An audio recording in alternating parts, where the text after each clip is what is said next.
দিয়কচোন আপোনাক। নমস্কাৰ, মোৰ নাম অনামিকা দত্ত। মই যোৰহাটৰ ছোৱালী, মাজুলীৰ বোৱাৰী আৰু বৰ্তমান মোৰ হাজবেণ্ডৰ কৰ্মসূত্ৰে শিৱসাগৰৰ বাসিন্দা। আপুনি আচলতে আৰ্টৰ মই প্ৰশিক্ষণ লৈছিলোঁ, ক্ৰাফ্টৰ কোনো প্ৰশিক্ষণ লোৱা নাই।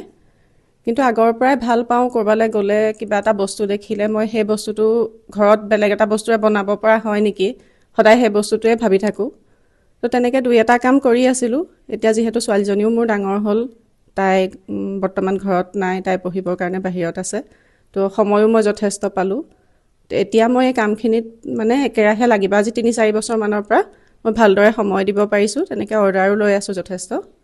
আপুনি এনেই কি পেলনীয়া সামগ্ৰীৰে মই বৰটোপ এটা বনাইছোঁ এডাল ফিল্টাৰৰ কেণ্ডেলৰ পৰা, আৰু গাড়ী হৰ্ণৰ পৰা এটা গ্ৰামোফোন বনাইছোঁ, খালী বটল, সেইবোৰৰ পৰা কিছুমান যথেষ্টখিনি বস্তু বনোৱা হৈছে। আৰু পুৰণা পেলনীয়া মাটিৰ চাকিৰ পৰা তেনেকৈ যিখিনি বস্তু মানে পেলাবলগীয়া থাকে, এতিয়া দেৱালী বুলিলে মাটিৰ চাকি যথেষ্ট ওলাই যায়। পেলাই দিয়াতকৈ আমি যদি বস্তু এটা বনাই থ'ব পাৰোঁ, দামী বস্তু এটা কিনি ঘৰখন সজোৱাতকৈ সেইটো বস্তুৰে আমাৰ পইচাটোও ৰাহি হ'ল আৰু নিজে বনোৱা বস্তুটো সদায় ভালো লাগে।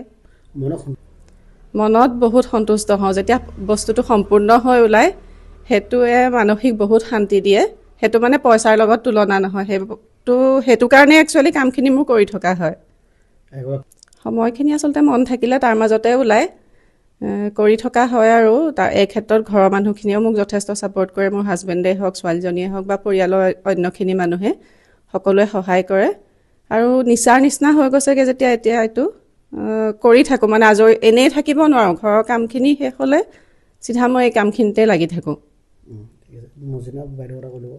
লগতে আপোনাৰ মই শিৱসাগৰৰ বিশিষ্ট চিত্ৰশিল্পী মুজিদা বেগম বাইদেউৰ নাম নল'লে ভুল হ'ব। তেখেতে সঁচা ক'বলৈ গ'লে মোক এখন প্লেটফৰ্ম দিছে। মই ঘৰতে কৰি আছিলোঁ, অৰ্ডাৰখিনি লওঁ, তেনেকৈ ওলাই গৈ কাম কৰা নাছিলোঁ। এতিয়া তেখেতে মোক উলিয়াই নিছে আৰু তেখেতৰ শিৱসাগৰ আগশাৰীৰ চিত্ৰকলা প্ৰতিষ্ঠান প্ৰতিভায়ন চিত্ৰকলা নিকেতনত মই শিকাই আছোঁ ছাত্ৰ ছাত্ৰীসকলক আৰ্টৰ শিক্ষা দি আছোঁ তেওঁলোকক। পেলনীয়া বস্তু যথেষ্ট ওলায়, বস্তুবোৰ পেলাইয়ে দিয়া হয়, কিন্তু বস্তুবোৰ ৰাখি আমি অকণমান যদি চিন্তা কৰি পেলাই কিবা এটা বনাওঁ, ঘৰখন সজাবলৈ ধুনীয়াকৈ এটা বস্তু তাৰ পৰাই ওলাই যায়, আমি বজাৰৰ পৰা পইচা দি পেলাই কিনাতকৈ। যেনেকৈ এইটো মই বৰটোপ এটা নিৰ্মাণ কৰিছোঁ। এই বৰটোপটো একুৱাগাৰ্ডৰ এনেকুৱা ফিল্টাৰ এডালৰ পৰা বনোৱা হৈছে। লেম্পটোৰ এইখিনিত এটা বটল আছে, তলত এটা ফুড পেকিং কণ্টেইনাৰ দি থৈছোঁ উল্টা কৰি পেলাই, আৰু ইয়াত এটা ফ্লাৱাৰ পট আছে সৰু। আৰু ওপৰৰ কামখিনি ঢোকৰা আৰ্টৰ আৰ্হিত কৰিছিলোঁ মই।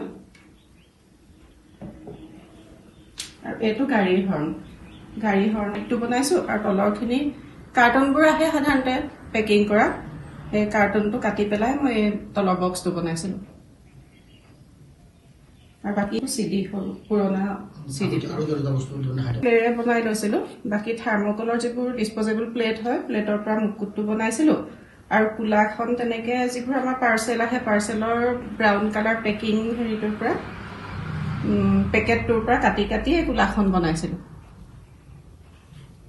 মাটিৰ চাকি, দুফালে দুগছ মাটিৰ চাকি, পুৰণা মাটিৰ চাকি দিয়া আছে, তাৰ পৰাই টুথপিক হোল্ডাৰটো বনাইছিলোঁ।